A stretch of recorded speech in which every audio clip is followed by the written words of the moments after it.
Echoes of the Serpent, Episode 4, Echoes of Rebellion. The near meltdown of the energy core exposed the guild's crumbling facade. Fear and distrust gnawed at the one cyan-clad control they held over Pharaohs. Kai, the Iron Fist, and the Shadow Sparks became beacons of hope, their actions igniting a spark of rebellion across the city. Master Cyrus, however, remained a viper in the nest. Though his manipulation attempt backfired, he wasn't about to give up. He knew the guild's power rested on two pillars: control of information and brute force. He needed to shore up both before the rebellion truly took root. Cyrus' first move targeted the flow of information. He declared a city-wide curfew, restricting movement and communication. Whispers of rebellion would be stifled before they could coalesce into a roar. He also tightened the noose around the media, ensuring only guild-approved narratives reached the public. Meanwhile, he doubled down on the guild's second pillar, brute force. He dispatched elite squads of enforcers, hulking warriors clad in heavy armor, to patrol the streets and quell any dissent with ruthless efficiency. Fear became a tangible presence in Pharaohs, suffocating the nascent spirit of rebellion. The Shadow Sparks, however, refused to be cowed. They understood Cyrus' strategy and knew they couldn't confront the enforcers head-on. Instead, they adapted. Anya, the quick-witted tinkerer, devised a network of hidden communication channels using discarded scraps and the city's intricate ventilation system. Messages of defiance, whispered tales of Kai's bravery, and calls for unity flowed through these covert channels, rekindling the embers of rebellion. Kale, the young blacksmith, focused on bolstering the workers' defenses. He trained them in makeshift self-defense techniques, using tools readily available in their workshops. They wouldn't win against the enforcers in a straight fight, but they could learn to defend themselves and disrupt their patrols. Kai, the leader, took on the most perilous task, a daring infiltration of the guild headquarters. His objective was twofold: to retrieve incriminating evidence of the guild's corruption and to expose their hidden training grounds for the enforcers. Armed with a stolen map and a cloak of darkness, he navigated the labyrinthine corridors of the guild's opulent estate. He found the incriminating documents, ledgers detailing exorbitant spending on luxuries for the masters while neglecting critical city infrastructure. But just as he was about to locate the training grounds, he was spotted by a patrol of enforcers. A desperate chase ensued. Kai, using his agility and knowledge of the city's underbelly, evaded capture. He managed to reach Anya's hidden communication network and sent a coded message, the Snake's Nest, a prearranged signal for a citywide protest. The next morning, Pharaohs erupted in chaos. Workers, armed with makeshift weapons and fueled by the whispers that had traveled through the hidden channels, poured into the streets.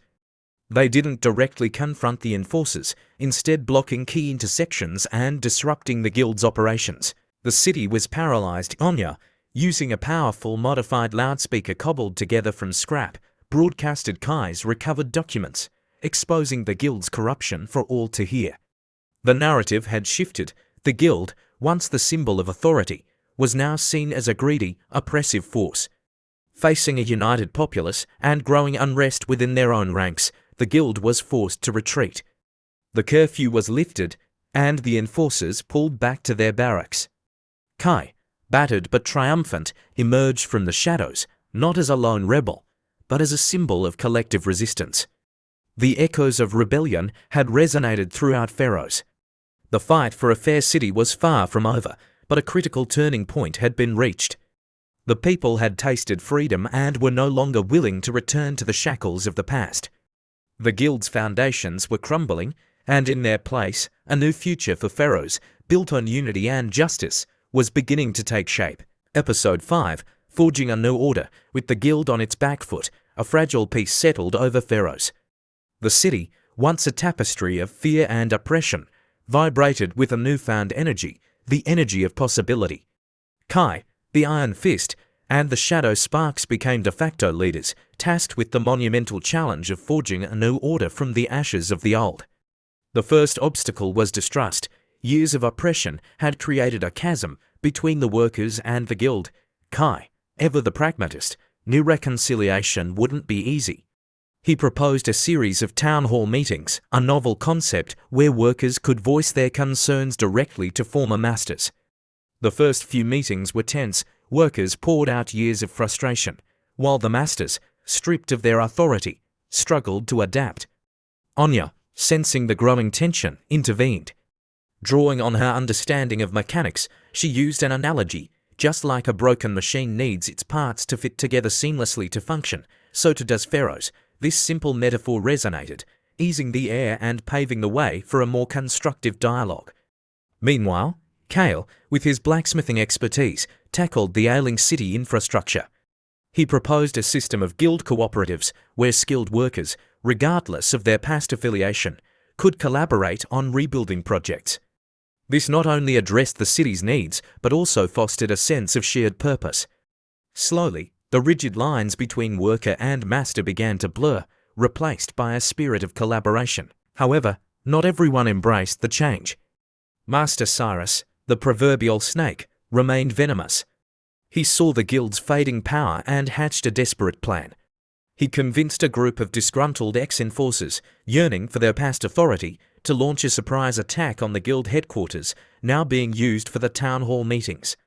The attack happened during a particularly heated debate. Panicked screams filled the air as ex-enforcers, brandishing their heavy weapons, stormed the building. Kai and Anya, alerted through their hidden communication network, reacted swiftly. Kai, drawing on his combat skills, led a group of workers, trained by Kale, in a defensive maneuver. Anya, her mind racing, used the guild's defunct communication system, repurposed for their network, to send a citywide alert. As the fight raged, the citizens of Pharaoh's, the very people the ex-enforcers were meant to intimidate, responded. Armed with makeshift tools and fueled by a newfound sense of ownership over their city, they swarmed the guild headquarters, overwhelming the attackers. The rebellion quashed, the city united in its defense. This act of defiance marked a turning point. The guild, stripped of its remaining power, was officially dissolved. In its place, a council was formed, a body representing all walks of life in Pharaoh's, skilled workers, engineers, former masters who had pledged allegiance to the new order, and even Anya, whose ingenuity had become vital to the city's well-being. Kai, ever reluctant to take a position of power, declined to be a part of the council. He believed his role was as a catalyst, not a ruler. He became a symbol of the city's unwavering spirit, a reminder that true strength lay not in brute force, but in unity and collective action.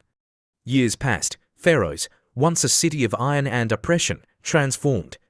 Under the council's leadership, it became a beacon of innovation. Anya's communication networks evolved into a sophisticated information system, while Kel's guild cooperatives fostered a vibrant industrial spirit. The city, once choked by smoke, now hummed with the melody of progress.